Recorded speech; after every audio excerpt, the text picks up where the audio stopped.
शोध लावला आणि त्याच धर्मशाळेचा नंबर घेतला. वेळोवेळी तिथं फोन लावायचे. ते धर्मशाळेचे मालक कंटाळून गेले. ते म्हटले, एक तर तुम्ही धर्मशाळा सोडा, नाही तर फोन बोला, निदान फोन तर घ्या, अडचण काय तुम्हाला. फोन घेतला आणि कानाला लावला. रामकृष्ण हरी म्हणायचे फक्त ते फोनवर. 15-16 दिवस असंच चाललं. फोन घ्यायचे म्हणायचे रामकृष्ण हरी. इकडून मोठा पोरगा बोलायचा, बाबा आम्ही लेकर तुमची, अहो स्मशान झालं घर, कोणी घराकडे पाहत नाही बाबा. पोरं दिवस रात्र रडता, जेवत नाही. आम्ही हताश झालो. आई गेल्यानंतर तुम्ही कोण्या कष्टानं सांभाळ केला हे काही काळ जरी आम्ही विसरलो असलो तरी आम्हाला असं वाटतं आता तुम्ही आम्हाला पदरात घेतलं पाहिजे, तुम्ही घरी आलं पाहिजे. आम्ही येऊ का तुम्हाला घ्यायला? काहीच म्हातारं बोलायचं नाही. 15-16 दिवस चाललं. सुनबाई बोलली, दोन्ही पोरं बोलले, सगळं झालं. 16व्या दिवशी 17व्या दिवशी फोन लावला. फोन म्हाताऱ्यानं फोन उचलला. रामकृष्ण हरी. इकडून आज मुलगाही नाही आणि सोनाही नाही, कोणी बोलत नाही. मोठा मुलगा, त्याला जेमतेम बोलता येत होतं, त्यानं फोन कानाला घेतला आणि तो इकडून फोन आजोबाने उचलला. आजोबाच्या अगोदरच इकडून पोरग म्हणतं, आजोबा रामकृष्ण हरी. तो आवाज ऐकला म्हाताऱ्यानं. 5-5.5 महिने आउट ऑफ स्टेट, महाराष्ट्र सोडून, जीवनभर कुटुंब सोडून राहण्याच्या निर्धारानं गेलेलं म्हातारं गहिवरलं. गळा गळा गळा गळा गळा गळा पाणी आलं डोळ्याला. सावरायला लागली तिथली माणसं. आणि ते लेकरू इकडून म्हणतंय, आजोबा या ना हो घरी, आम्हाला तुमची आठवण येते आजोबा. तुम्ही जर आले नाही आजोबा तर आम्हाला कोण ज्ञानेश्वरी घेऊन वाचायला बसे. अहो पाहता काय मुळशीकर, 3ऱ्या दिवशी म्हातारं घरी आलं ना, ट्रेन मध्ये आपलं सोयीनं बसून. म्हातारपणातलं उत्तम जगायला शिकवणार आणि उत्तम म्हातारपणातला सांभाळ करणार एक अभूतपूर्व नातं आहे, ते नातवंडाचं आहे. नातं हे नातच नातू या शब्दावरून तयार झालेलं आहे. नातं या शब्दाचा अर्थच नातू आहे. तुमची नात म्हातारपणातली मैत्रीण आहे, नातू म्हातारपणातला मित्र आहे. जीवनात कोणाला चांगुलपणाचं नातं टिकवावं असं वाटत असेल तर 3ऱ्या पिढीपर्यंत जाल इतकं नातं सुंदर टिकवा. आयुष्याचा अर्थ काय? नातवापर्यंत जाल तोपर्यंत चांगलं वागा, म्हणजे उभं आयुष्य चांगलं वागा. ज्यानं नातू डोळ्यानं पाहिला त्याचं ते थांबायचंच वय असतं. फक्त तिथपर्यंत तुमचा आयुष्याचा चांगुलपणा टिकावा असा त्या नात्याचा अर्थ आहे. आणि ते नातं टिकवण्याचं काम आयुष्यभर बबन बाबांनी केलं. वडिलांचे नाही, आईचे आई वडील आहे. साधी गोष्ट आहे. अरे तुमचा मुलगा तुम्हाला पाणी देईल, सेवा करेल, यात नवल काय? नवल काय? पण जावयाचं रक्त जर तुमची सेवा करत असेल तर याला तुम्ही पूर्वजन्म मानला पाहिजे, तुमचं कर्तृत्व मानलं पाहिजे. जावयाचं रक्त सेवा करत आहे ही मन खोटी ठरते. इथं जावयाचं पोरण हरामखोर म्हटलं जातं कुठं कुठं. जावयाचं पोर हरामखोर नाही, अरे जावयाचंच पोर इमानदार म्हणावं लागेल, की ज्यांनी म्हाताऱ्या आजी आजोबांचा इतका देखणा सोहळा केला. म्हणून अक्षय दादा, निखिल दादा, तुम्ही खूप भाग्यवान आहात. तुम्ही हे केलेलं कर्म तुम्हाला वायाला जाणार नाही, एवढंच सांगतो. तुम्हाला या केलेल्या कर्माचा, केलेल्या भक्ती साधनेच्या, प्रत्येक टाळाचा, प्रत्येक मृदंगाच्या बोलाचा, हार्मोनियमच्या प्रत्येक स्वराचा आशीर्वाद आयुष्यभर पुरेल. इतकी चांगली वारकरी संप्रदायाच्या माध्यमातून तुम्ही सेवा तुमच्या आई वडिलांची, आजी आजोबांची केली. तुम्हाला खूप यश परमात्म्याने प्रदान करावं, सुख समृद्धी कीर्ती तुमच्या घरामध्ये राहावी, याकरता तुम्हाला पहिल्यांदा शुभेच्छा देतो. आणि नामदेव यांच्या शब्दामध्ये बाबांकरता प्रार्थना करतो. विठ्ठल विठ्ठल पुंडलिक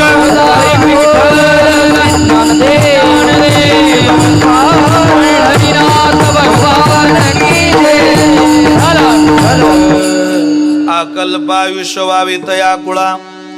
नामदेवराय भगवंताकडे प्रार्थना करताय. कोणा करता? हरिदासा करता. भगवत भक्ता करता प्रार्थना करताय. हरिदास असेल तर अकल्पायुष्य व्हावी तया कुळा. हरिदास म्हणून थांबले नाही, त्या हरिदासाच्या अगोदर माझी या सकळा हरीच्या दासा. ती नुसते हरिदास नाही, ती माझी सुद्धा आहे. काय नामदेवरांनी उपकार केले आपल्यावर. आपल्याला माझं म्हटलं महाराज. अरे जग तुम्हाला माझं माझं माझं माझं म्हणेल. विशाल महाराज आमचे आमचे आमचे, याला काय नवलंय. माझी आई मला माझं म्हणेल, माझा बाप मला माझं म्हणेल, माझी मुलं मला माझी म्हणतील. नवल नाही, ते नातं रक्ताचं आहे. नामदेवरांचा तुमचा संबंध काय. अरे नामदेवरांचा माझा संबंध काय. नामदेवरांनी मला माझं म्हणावं इतकं माझं मोठे पण नाही, आणि नामदेवरांनी आपल्याला माझं म्हणावं इतके छोटे नामदेव महाराज नाही. पण तरी हरिदास माझा वाटतो, हे संतांच्या जीवनाचं वैशिष्ट्य आहे. माझी या सकळा हरीच्या दासा, ती माझे देवा. हो, आणि माझे मला वेळोवेळी वेळोवेळी भेटावे. का हो, त्यांची शिंप्याची जात आहे का, माळेची आहे का, कोळ्याची आहे का, कुंभारा चांभाराची आहे का, धनगराची आहे का, मराठ्याची आहे का. नाही हो, माझे म्हणजे कोण.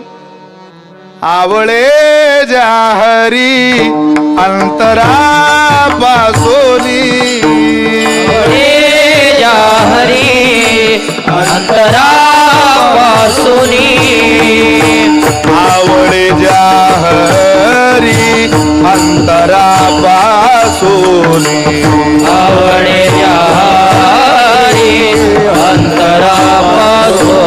माझी ये जातीचे माझा भेट कोणी,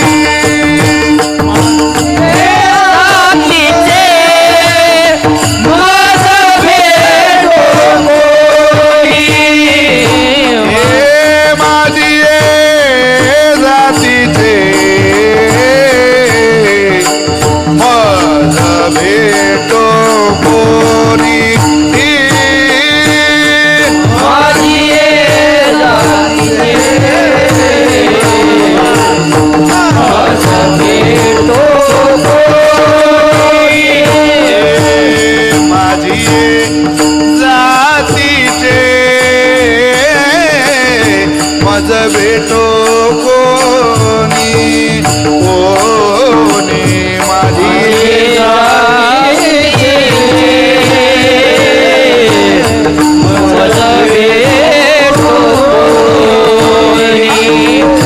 आवडीची झाली हेडावया, आवडीची झाली हेडावया, आवळे ज्या हरी अंतरा पासोनी पासोने, आवडे ज्या हरी हरी रे राम अंतरा पासोनी.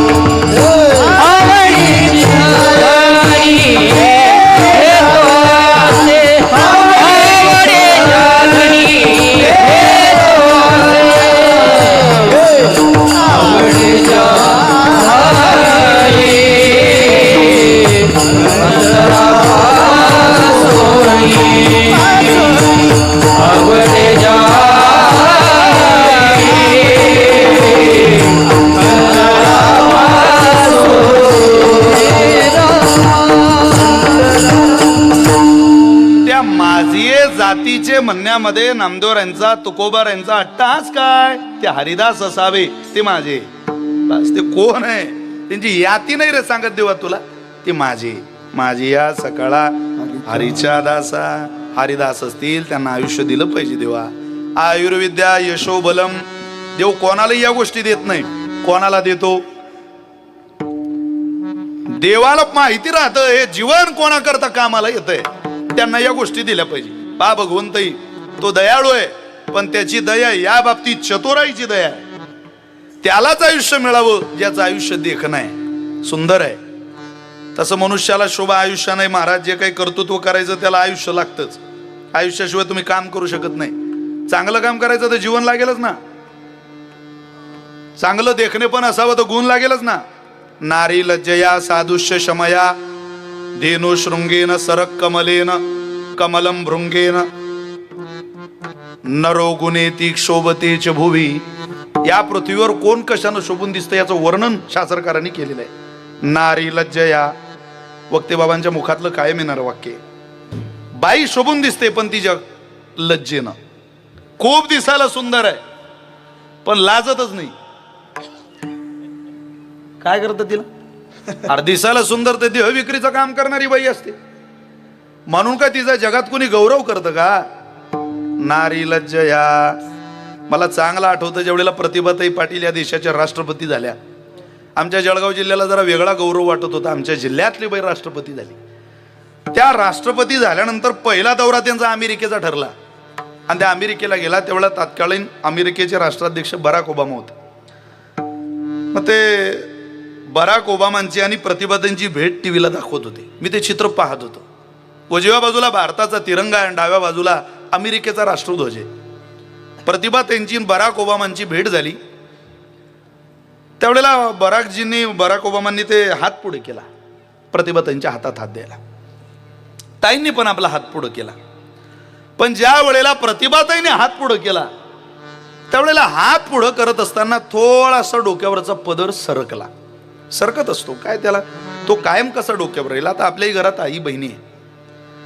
तो पदर ज्या वेळेला सरकला त्यावेळेला त्यांच्या लक्षात आलं पुढं केलेला हात, अगदी हातात यायची वेळ, पुढं केलेला हात सुद्धा प्रतिभाताईंनी मागं घेतला. महाराज आधी डोक्यावरचा पदर नीट केला आणि मग हसून थोडस केलेल्या क्रियेबद्दलची लाज हसण्यातून दाखवली आणि नंतर बराक ओबामांच्या हातात हात दिला.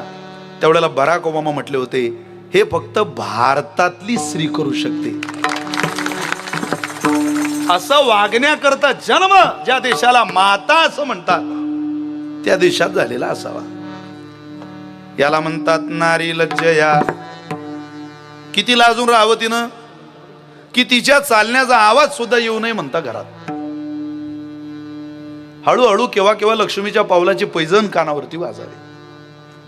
इतकं लाजत तिनं जीवन जगावं. आता कोणाला सांगताय घुंगराचा पायाच्या चालण्याचा आवाज येऊ नये.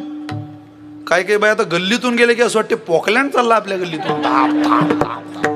मग कोणीतरी सांगतात ना पोकलँड नाही ते बाई होत्या, ताई होत्या. काय धबधबा आहे बो चालण्या, सांगता कोणाला. आत्ताच्या वैज्ञानिक युगामध्ये लाज तुम्ही सांगू शकत नाही, सांगणार कोणाला. अहो चालून न जाता म्हणजे शृंगार करताना सुद्धा महिला नवऱ्याला दिसत नव्हत्या म्हणता बाबा, असं म्हणतात बरं का.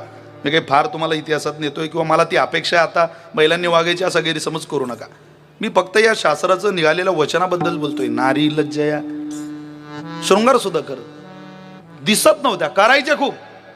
शृंगार करता नाही लाजायचे. कोणा करताय? नवऱ्या करताच आहे ना शृंगार, तरी लाज आहे. पण एक वैशिष्ट्य होतं म्हणे त्या काळातलं, तेव्हा महिला घरातच शृंगार करायचे. शृंगार घरातल्या करता होता आणि घरातच होता तेव्हा.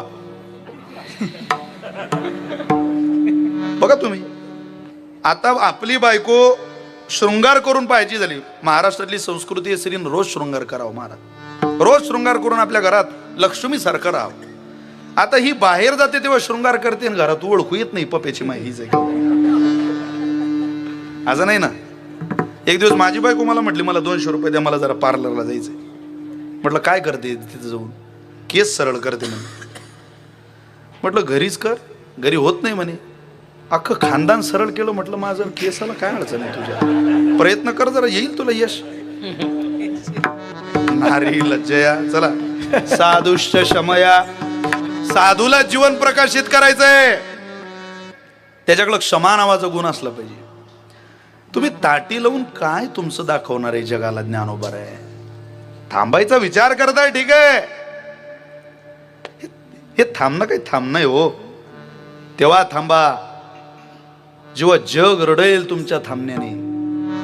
असं काय अहो, कोणी तुमची जोडी फेकून दिली म्हणून तुम्ही जर रागवत असाल तर तुमच्याकडे क्षमा नावाचा गुण नाही याचा अर्थ. आम्ही तुम्हाला ज्या भावनेनं आतापर्यंत बघत होतो ती भावना ठेवायची कुठं? मुक्ताबाई बोलताना ज्ञानदेवांशी बोलताय, ज्ञानोबाईंशी बोलताय. संत तोची जाना जगी, संत तोची जाना जगी,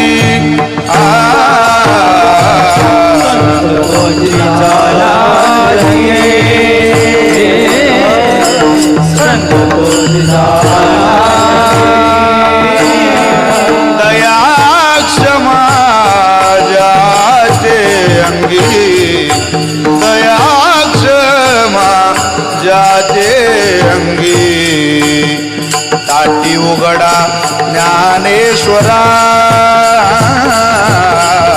ताटी उघडा